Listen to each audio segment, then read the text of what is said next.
The lunar regolith did not feel like sand. It felt like powdered glass, jagged and hungry, clinging to the joints of the environmental suit, with a persistence that made Alara Vance grit her teeth. She stood on the edge of the Mare Tranquillitatis, looking down into a pit that should not have existed. Beside her, Kalen shifted his weight, his 4-digit hands gripping a scanning device that hummed with a low rhythmic throb. Kalen was a shard, a crystalline being, whose skin refracted the harsh sunlight of the moon into 1,000 tiny rainbows. He was also the lead surveyor for the Galactic Cooperative, and he was currently staring at a reading that defied every law of archaeology he knew. "It is 300 meters down," Kalen said, his voice vibrating through the comms channel like the ringing of a struck bell. "The density is impossible. It is not basalt. It is not regolith. It is something forged." Alara leaned over the precipice. The excavation site had started as a simple helium-3 mining operation until the drill bits had shattered against a layer of obsidian, smooth metal. That had been 6 months ago. Now the hole was a gaping wound in the lunar surface, revealing a structure so vast it seemed to form a secondary crust beneath the dust. Humanity had lived on the moon for 200 years. They had built cities in the lava tubes and farms in the craters. They thought they knew their own backyard. They were wrong. Nobody knew why humans buried this machine beneath the moon. The records of the early space age were meticulous, almost obsessively so. Every bolt, every freeze-dried meal, and every gram of fuel had been accounted for in the archives of the 20th and 21st centuries. There was no mention of a subterranean project of this scale. There was no budget for it, no labour force capable of it, and certainly no technology that could explain the sheer mass of what lay below. "Let us go down," Alara said, checking the oxygen levels in her haptic display. "I did not come all this way to look at a sensor screen. I want to see the face of the thing that broke a diamond-tipped borer." The descent took 40 minutes. They used a winch system that groaned under the weight of their equipment, lowering them into a darkness that the sun could not reach. As they descended, the walls of the pit changed from the grey dust of the surface to a strange, iridescent alloy that seemed to swallow the light from their headlamps. It was cold, a deep biting chill that seeped through the thermal layers of Alara's suit. When her boots finally touched solid ground, the sound was not a thud, but a metallic ring that echoed for what felt like miles. She shone her light forward. The beam travelled 100 meters before it hit a vertical surface. It was a wall, or perhaps a hull, curved slightly and covered in a fine geometric etching that resembled a circuit board designed by a poet. There were no rivets. There were no seams. "This is not alien," Kalen whispered, his crystalline body dimming as he focused his internal sensors. "Look at the etching, Alara. Look at the base units." Alara stepped closer, her glove brushing the surface. The metal felt warm, a sharp contrast to the freezing air of the shaft. She traced a line of the etching. It was a sequence of numbers. Not binary, not the complex base 12 of the Shard people, but simple, recognizable Arabic numerals. They were followed by a series of chemical symbols for hydrogen and oxygen. "It is ours," Alara said, her voice barely a whisper, "but we did not have the means to build this. Not then. Maybe not even now. This machine is larger than the city of New Armstrong. How did we hide the construction of a moon-sized engine?" They moved along the perimeter, their footsteps clicking on the metal floor. The scale of the chamber was suffocating. It felt less like a room and more like the inside of a rib cage. Kalen stopped abruptly, his scanner emitting a sharp, urgent chirp. He pointed toward a section of the wall where the geometric patterns converged into a singular point. "There is a localized magnetic field here," Kalen observed. "It is fluctuating in a pattern. It almost sounds like a heartbeat." He was right. As Alara pressed her helmet against the wall, she felt it. A rhythmic thrum, low and steady, vibrating through the structure. It was a machine, but it was a machine that was breathing. She found a recessed panel near the focal point of the etchings. There was no keypad, no biometric scanner. Instead, there was a simple handprint moulded into the metal. It was a human hand, 5 fingers, and a broad palm, size for someone exactly her height. Alara hesitated. Her heart hammered against her ribs, a frantic counterpoint to the slow pulse of the machine. If she touched it, she might trigger an alarm or a collapse or something far worse. but the mystery was a physical weight in her chest. "Do you think we should wait for the committee?" Kalen asked, though his curiosity was radiating from him in bright flashes of amber light. "The committee will take 3 weeks to decide on a protocol for opening a door," Alara replied. "We have 3 hours of air." She placed her hand into the mould. The metal was soft, almost like memory foam, conforming to her grip. For a second, nothing happened. Then a thin line of blue light traced the outline of her fingers. A sound like a giant drawing a breath filled the chamber. The wall did not slide open. It dissolved, the solid metal turning into a shimmering mist that parted to reveal a hallway beyond. The hallway was lined with pillars of light that pulsed in time with the heartbeat of the machine. At the end of the corridor stood a pedestal, and on that pedestal sat a simple, archaic object, a golden record, identical to the ones placed on the Voyager probes in the middle of the 20th century. Kalen walked forward, his footsteps echoing in the strange, humming air. This makes no sense. The Voyager records are billions of miles away in interstellar space. Why is there one here, at the heart of a machine that should not exist? Alara did not answer. She was looking at the walls of the hallway.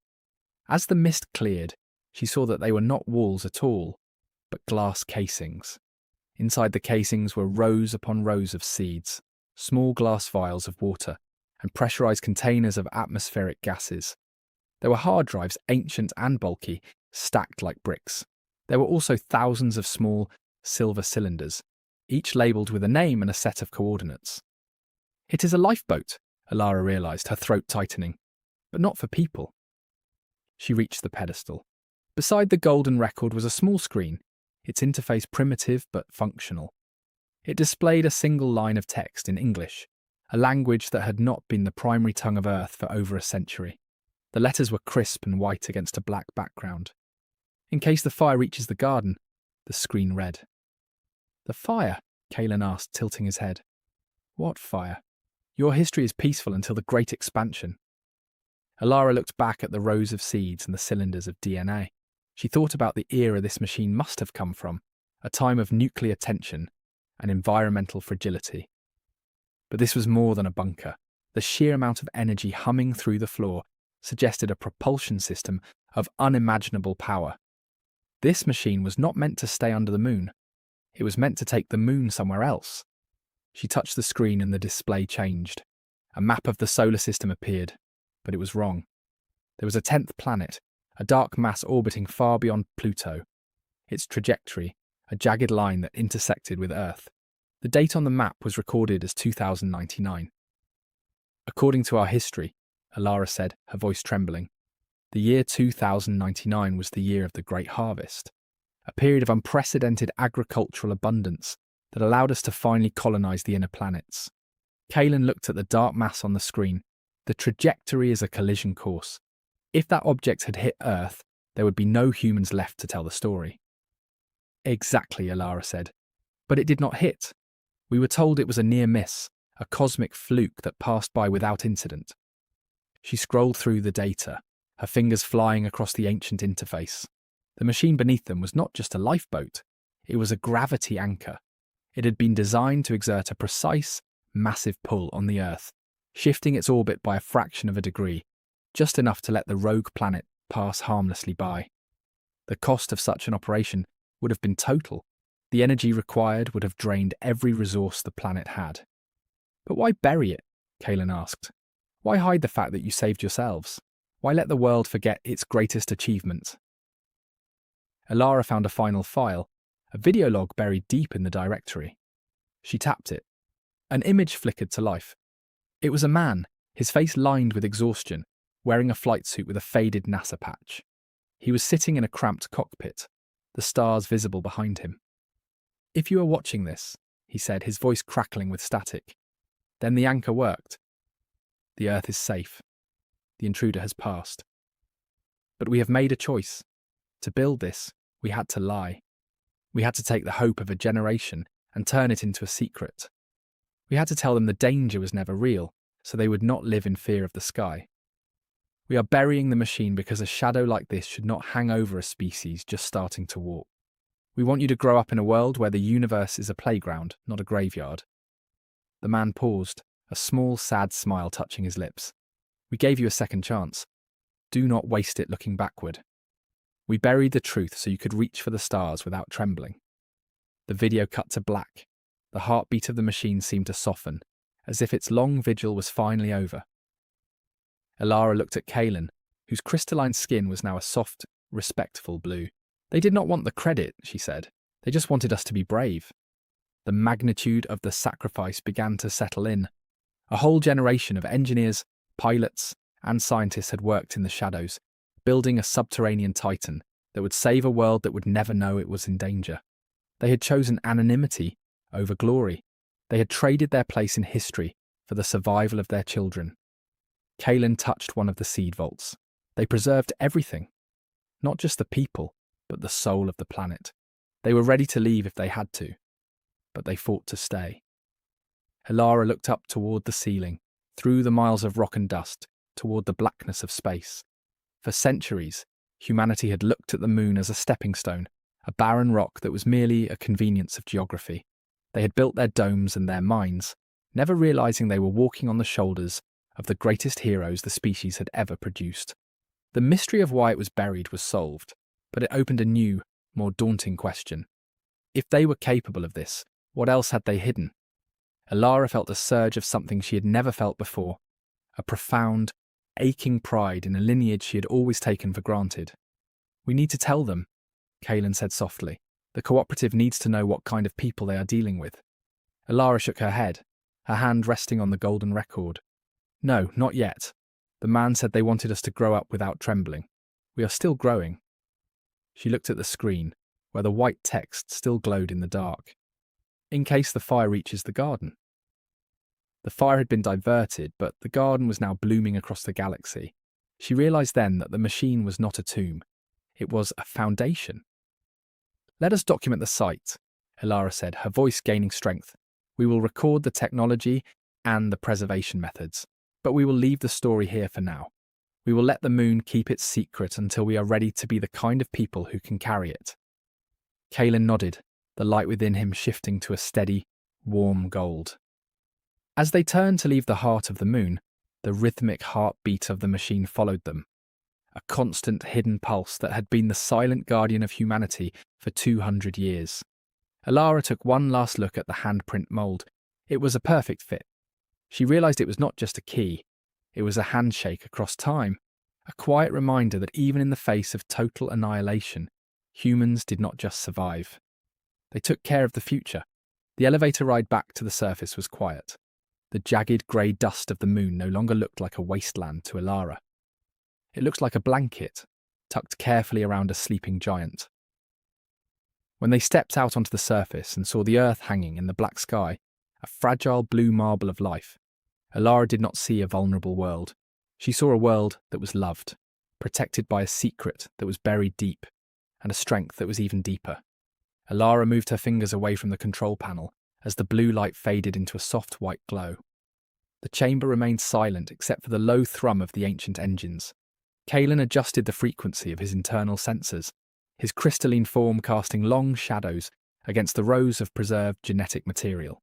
He reached out to touch a cylinder, labelled for a species of bird that had been extinct for over a century. It was cold to his touch but vibrated with a potential energy that suggested the life inside was merely waiting for a signal to wake. "They did not just save the people," Kaelin said, his voice carrying a tone of deep reverence. "They saved the song of the world. They saved the memory of the wind in the trees and the salt of the oceans. They built a cathedral of biology beneath the dust." Alara walked to the edge of the pedestal where the golden record rested. She thought about the voyagers who had carried the first records into the void, hoping to find a friend among the stars. Those people had been explorers. The people who built this place were something else. They were guardians. She looked at the primitive screen again, reading the words about the fire and the garden. The realization of what had occurred in the year 2099 settled into her bones like the lunar chill. The history books spoke of the Great Harvest as a miracle of science and cooperation. They taught school children that humanity had simply found a way to bridge the gap between nations, to feed the hungry, and reach for the heavens. Now Alara knew the truth was far more somber. The unity had been born of terror. The harvest had been a desperate stockpiling of resources to power a machine that could move the world. Every person who had lived through that era had participated in a lie so that their descendants could live in a truth that was not coloured by the threat of extinction. "We cannot leave this place to the mining corporations," Alara said, her voice firm. "If the Lunar Authority finds this, they will strip it for parts. They will try to reverse engineer the gravity anchor for profit. They will turn a monument of sacrifice into a commodity." Kalen turned his head, his facets reflecting the pulsing light of the hallway. "You wish to hide it again? You wish to become a part of the conspiracy that started 200 years ago?" Alara looked at the handprint mould. She thought of the man in the video and the exhaustion in his eyes. He had died long ago, likely never knowing if his work would truly be enough to save his children. He had trusted the future. He had trusted her. "I wish to protect it," Alara replied. "We will seal the shaft. We will report that the borer hit a pocket of unstable volcanic glass that is too dangerous to excavate. We will mark this sector as a heritage site, a zone of scientific instability that must be avoided for a century." Kalen was quiet for a long moment. His light shifted from amber to a deep, contemplative violet. "It is a heavy burden for two people to carry. You are asking me to lie to the Galactic Cooperative. My people value the clarity of information above all else. To hide this is to shroud the sun." "Then do not think of it as a lie," Alara said, stepping closer to him. "Think of it as a delay. We are not ready for this technology. We are still fighting over water rights on Mars and mining claims in the belt. If we take this power now, we will use it to move mountains before we have learned how to walk on them. We need time to become the people they wanted us to be." Kalen looked back at the seed vaults. He saw the names of trees and flowers, insects and mammals. He saw the meticulous care with which a dying generation had packed away the beauty of their world. He saw the love that had been forged in the dark. "Very well," Kalen said. "I will adjust the sensor logs. I will create a feedback loop that suggests the structural integrity of this region is failing. The scanners will show nothing but void and shattered stone." Alara felt a wave of relief wash over her. She turned back to the pedestal and touched the screen one last time. She navigated through the menus until she found the command to reset the entrance. The interface was intuitive, designed by people who wanted to be understood, even if they were never found. She initiated the lockdown sequence. The rhythmic heartbeat of the machine grew louder for a moment, a final salute to the visitors who had stumbled upon its heart.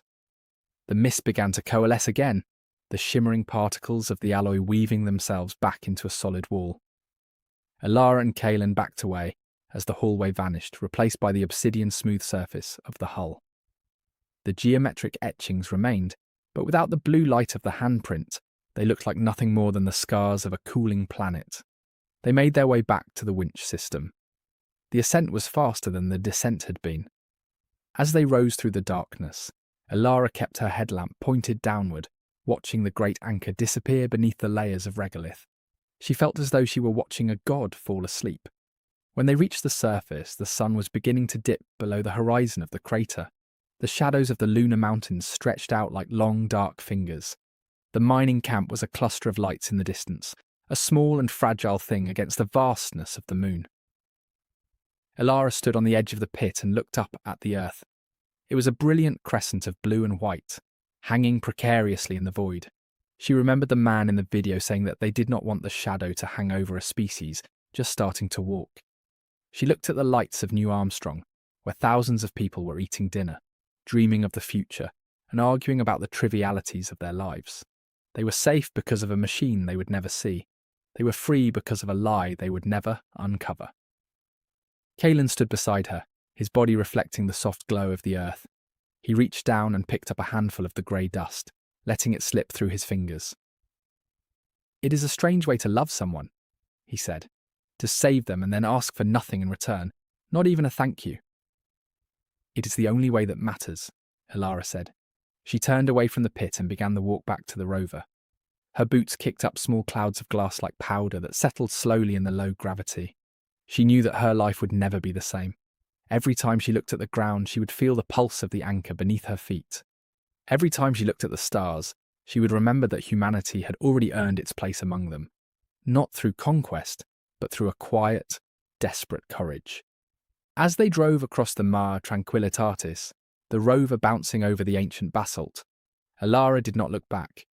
She kept her eyes on the horizon, toward the cities of glass and the ships that were preparing to leap into the deep black. The secret was safe. The fire had been diverted. The garden was growing. And somewhere deep beneath the dust, a golden record continued to spin in the dark, playing the songs of a world that refused to die. The moon was no longer a barren rock to her. It was a promise. It was a testament to the fact that when the end of the world came, humans did not fold their hands and wait for the dark. They built a bridge. They moved the earth. They gave their children the sun. Alara Vance smiled inside her helmet, her breath fogging the glass for a brief second before the life support cleared it away. She was a daughter of the anchor, a child of the secret, and for the first time in her life she was not afraid of the sky.